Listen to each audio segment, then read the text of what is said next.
जूही को इस घर में शिफ्ट हुए ज़्यादा दिन नहीं गुजरे थे। वो एक हाउसवाइफ थी। उसका शौहर एक लेदर की फैक्ट्री में नाइट शिफ्ट में काम करता था। जूही को रात में अकेले रहने से डर लगता था। वो एक डरपोक और वहमी सी लड़की थी। ये घर एक न्यू कॉलोनी में वाक़ था, जहाँ ज़्यादातर मकान ज़ेरे तामीर थे। कुछ घरों में लोग रिहाइश पजीर थे। यहाँ सिक्योरिटी का बहुत अच्छा इंतज़ाम था, इसलिए प्रकाश जूही की तरफ से ज़्यादा फिक्रमंद नहीं था। थोड़े ही दिनों में जूही की कुछ नेबर से अच्छी खासी जान पहचान बन गई।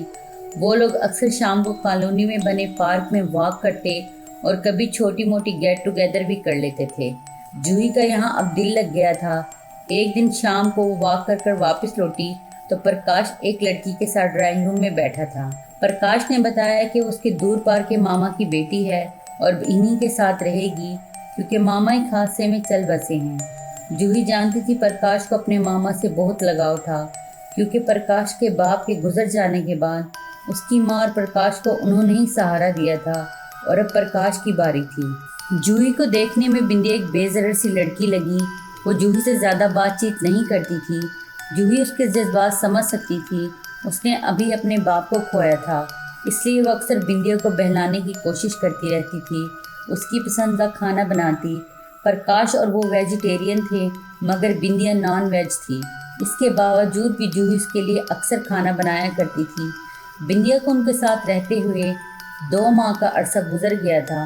बिंदिया बहुत कम बोलती थी, मगर उसकी आंखें अजीब सी थीं, बिल्कुल गहरी काली स्याह, जैसे हज़ारों राज अपने अंदर समेटे हुए हों। जूही को अक्सर उसकी तरफ देखने में खौफ महसूस होता था। कभी वो किचन में काम कर रही होती तो अचानक ही वो उसके पीछे आ खड़ी होती। जूही उसे अपने इतने करीब देखकर डर जाती। वो टीवी लाउंज में बैठी थी तो कितनी मर्तबा उसने नोट किया कि बिंदिया की तवज्जो टीवी पर कम और उसकी तरफ ज़्यादा थी। वो उसे पहले अपना वहम समझती रही, मगर एक दिन वो किचन में सब्जी बना रही थी। उसे ऐसा महसूस हुआ कोई उसे देख रहा है। उसने पीछे मुड़कर देखा तो बिंदिया किचन के दरवाजे में खड़ी उसे घूर रही थी।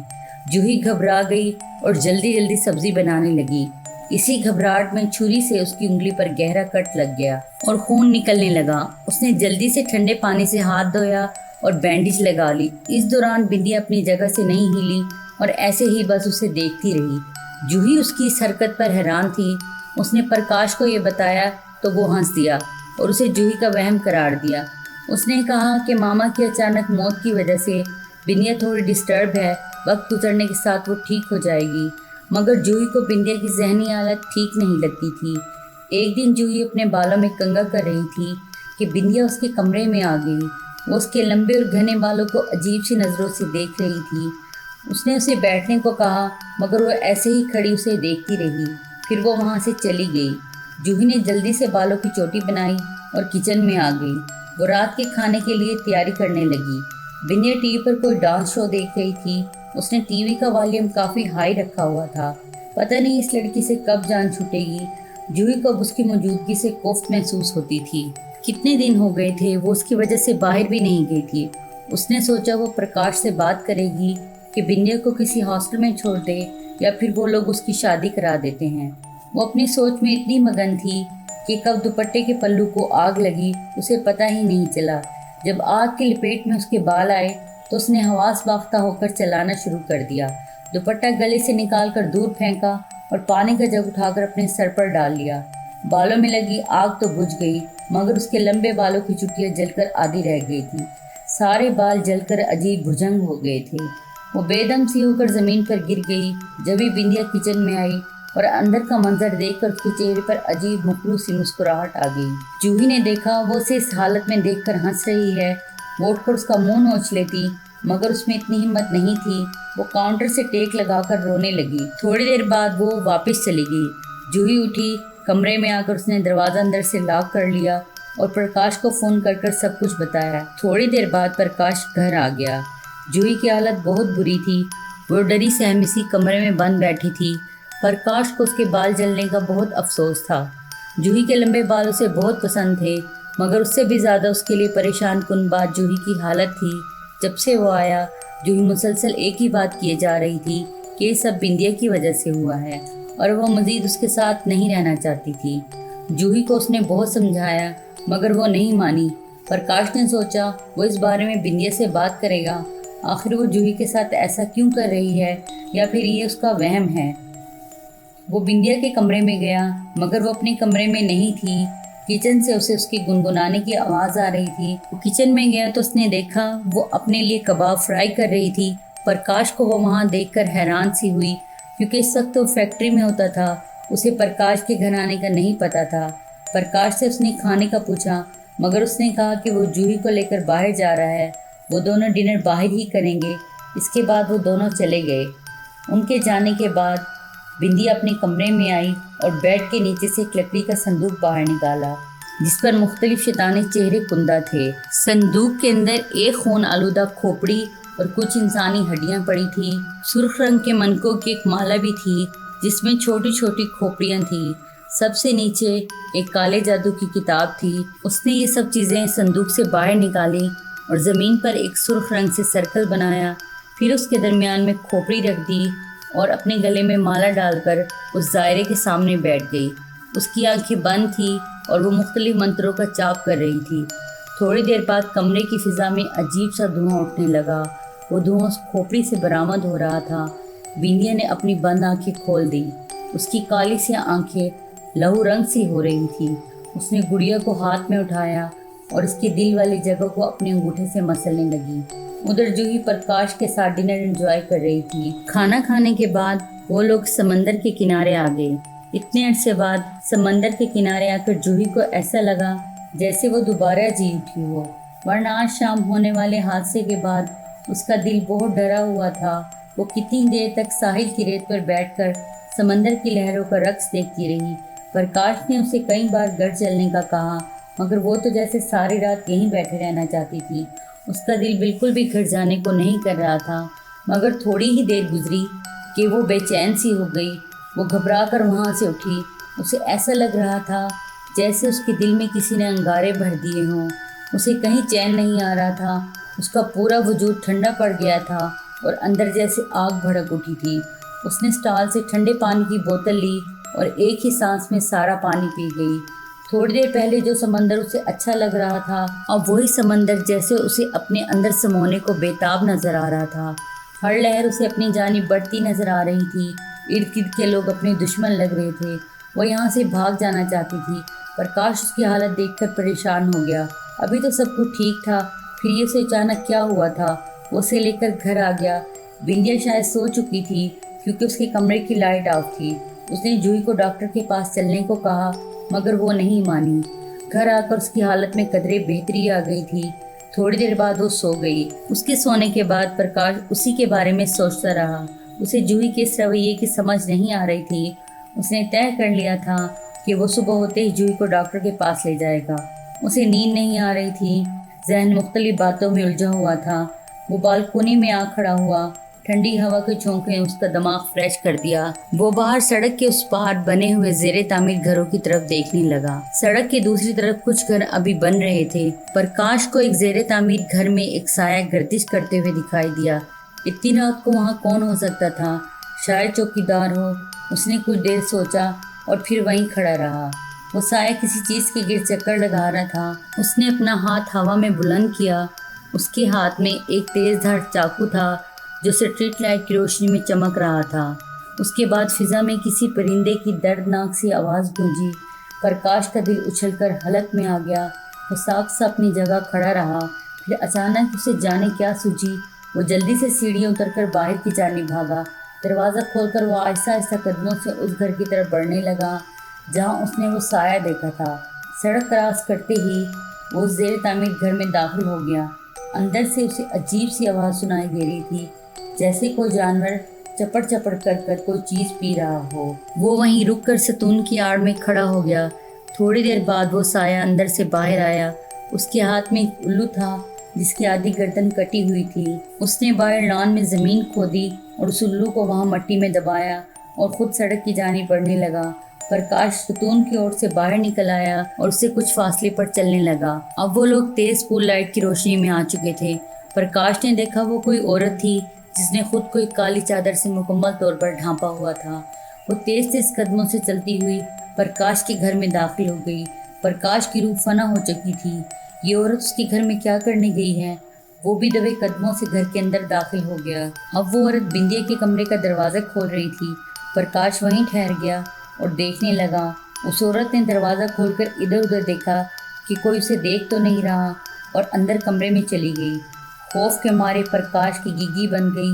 वो कोई और नहीं, बिंदिया थी, उसके मामा की बेटी। उसके मुँह और हाथों पर खून लगा था। प्रकाश को कुछ देर पहले का मंजर याद आ गया। परिंदे की दर्दनाक आवाज़, उल्लू की कटी गर्दन और अंदर से आती चपड़ चपड़ की अजीब सी आवाज़ें। ये सब बिंदिया ने किया था। उसे उबकाई सी आई और उसका सर चकराने लगा। वो बमुश्किल दीवार का सहारा लेकर सीढ़ियों पर चढ़ा और कमरे में आकर सोफे पर गिर सा गया। उसे अपनी आंखों पर यकीन नहीं आ रहा था। जूही की बातें जिन्हें वो उसका वहम समझ रहा था, वो सब सच थी। बिंदिया के बारे में वो ज़्यादा नहीं जानता था। जब से वो गांव छोड़कर शहर में आया था तो यहीं का होकर रह गया था। शहर की तेज़ रफ्तार भागती जिंदगी और अपना फ्यूचर बनाने के चक्कर में वो इतना मसरूफ़ हो गया कि कभी उसने पीछे मुड़कर नहीं देखा। फिर माँ के गुजर जाने के बाद तो गांव में जैसे कुछ बचा ही नहीं था। मामा को वो कभी कभार फ़ोन कर कर हाल अहवाल पूछ लेता था। उसकी पढ़ाई में मामा ने उसे फाइनेंशियली बहुत सपोर्ट किया था। फिर एक दिन गांव से बिंदिया का फ़ोन आया कि मामा का एक्सीडेंट हो गया है और वो हॉस्पिटल में है, वो जल्दी आ जाए क्योंकि वो उसे बहुत याद कर रहे हैं। प्रकाश जब वहाँ पहुँचा तो बहुत देर हो गई थी। मामा इस दुनिया से जा चुके थे। बिंदिया को उसके अलावा कोई ऐसा करीबी रिश्तेदार नहीं था। प्रकाश भी उसके बारे में कोई रिस्क नहीं लेना चाहता था, इसीलिए वो अपने साथ शहर ले आया ताकि जब बिंदिया थोड़ी संभल जाए तो वो कोई अच्छा सा लड़का देखकर उसकी शादी करा दे। मगर आज जो रूप उसने बिंदिया का देखा था वो नाकाबिले बर्दाश्त था। वो उसे धक्के देकर घर से निकाल देना चाहता था, मगर बार बार उसके सामने मामा का चेहरा आ जाता। वो सारी रात उसने जाग कर गुजारी। सुबह हो चुकी थी। जूही ने नाश्ता तैयार किया और डाइनिंग टेबल पर लगा दिया।